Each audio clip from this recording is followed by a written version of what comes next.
Okay, guys, now I know how, with everything going on over the last year and last year, everyone is trying to basically remove, well, I'm not going to say everyone, but some people are trying to remove their kids out of the school system and trying to get into either online or homeschooling.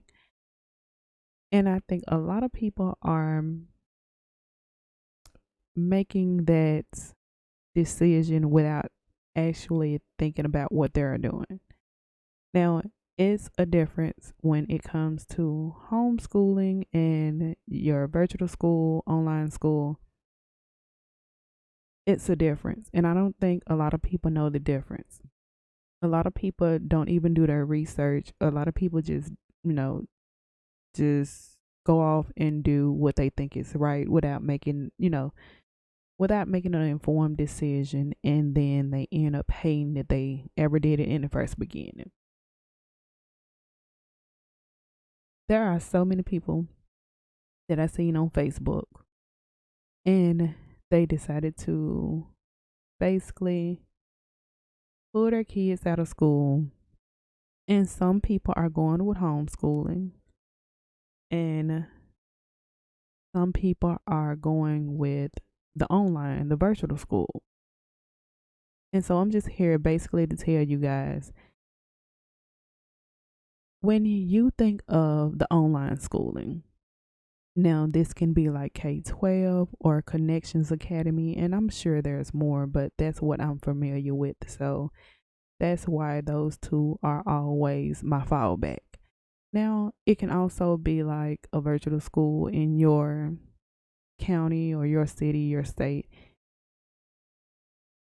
But when you make that switch, you have to make sure you know what that school schedule looks like, the different things you may need, if you're going to need a computer, if they're going to supply you with one, if you're going to need school supplies, things of that sort.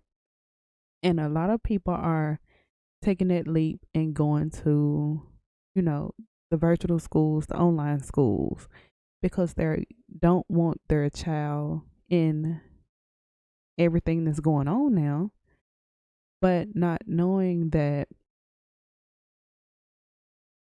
they still will have to go through with testing unless testing get, put to the side. And I know here in Tennessee, let me put it like that. If testing don't get put off, and it's where your child still has to go through testing, it's almost like, do you know what to do from that point?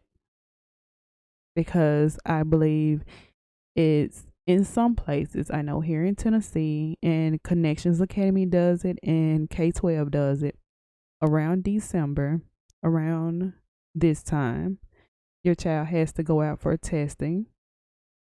And in April and in May, they have to go out for testing. So if you're pulling them out of school because you don't want them to be in that environment, have you did the proper research that needs to be done? Now, when it comes to homeschooling, you have, and I'm speaking for here in Tennessee, if you are listening and you're listening from another state, please feel free to write down in the comment section and, let me know if it's the same thing in your state. But with homeschooling in general, I know in certain grades, your child has to go through with testing. Now, it's not like every year, but I can't remember. And guys, don't beat me up over this, but I know they call it independent schooling instead of homeschooling here in Tennessee. And I believe it's around the fifth or sixth grade. There's some sort of testing. And I know around the 12th grade, there's some sort of testing. So if testing is your whole, it's the whole reason why you don't want your child, you know, having to be around other kids or being in that type of environment, that's something to think about. Now, when it comes to umbrella schools, and I hope I'm making sense because I jotted down on my notes, but I'm trying to go off the top of my head also. Now, when it comes to homeschooling, and if you do it through some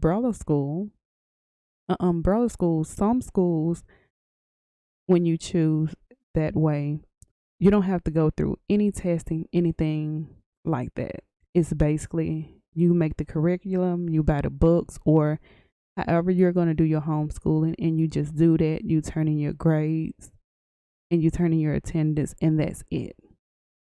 Some umbrella schools do require testing. So I just basically made this podcast. I'm going to try to keep it short and telling you guys, if you're coming from your traditional brick and mortar school and you just don't want your child in the environment with everything that's going on now, do the proper research. Now, I'm going to do, another podcast on this, but make sure you're doing it for the right reasons. If you're pulling them due to everything that's going on, make sure you ask all questions needed and everything that you want to know when you call that school on the telephone. Don't just do something online, and don't just go by what you heard from someone else, because they could be lying, or they could just didn't ask on their own and they just guessing. I've been pulled my kids. Well, I had been pulled my son out. He's in the 11th grade now. He's been homeschooled ever since he was in the 6th grade. And that was for health reasons long time ago, before what's going on now was going on.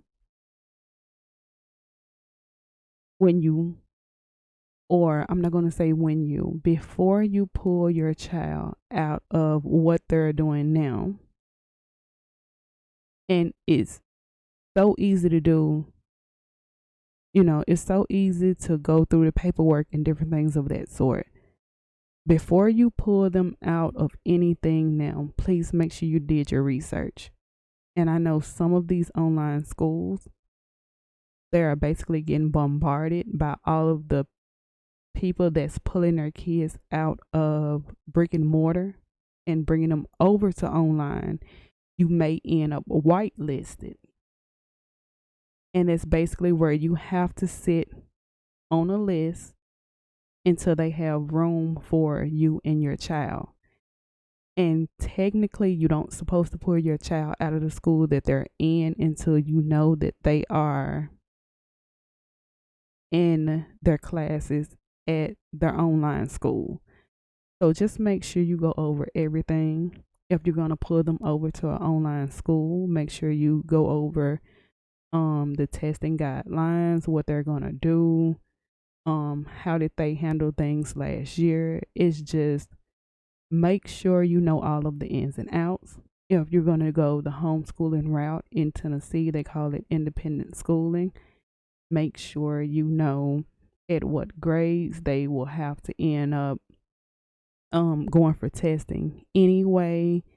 And just ask for COVID guidelines and different things of that sort, because when you're going through the independent schooling or homeschooling route in any state, there are certain guidelines that you have to go by.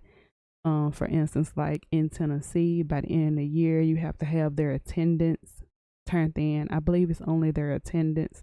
I'm not sure, but I'm basically making a list for you guys in a later podcast, just to make sure I put in all of the helpful information. I will have a link below to the homeschooling section on my website, and I'm making a list basically just what all of the information you guys would need when it pertains to homeschooling, COVID, or anything like that. I just want you guys to do your research. because it's people that's pulling out that's doing homeschooling. And if you guys didn't know, it's different programs that you can buy. I know K-12 have a curriculum that you can buy online for so much money. Now, it's up there in price, but everything is basically put together. You can buy your books and things off of Amazon, different things of that sort. But I'm going to get back to you guys with that. I just want to let you guys know, do your research before you start pulling your kids out of school. I can kind of see the way things are going already. They have airports closing down, certain flights won't go out. And so before you think to scramble to doing the whole online or homeschooling, independent schooling, whatever you want to call it, thing, make sure you call around, make sure you take notes, and make sure you know what you are doing it for. I'll see you guys next time.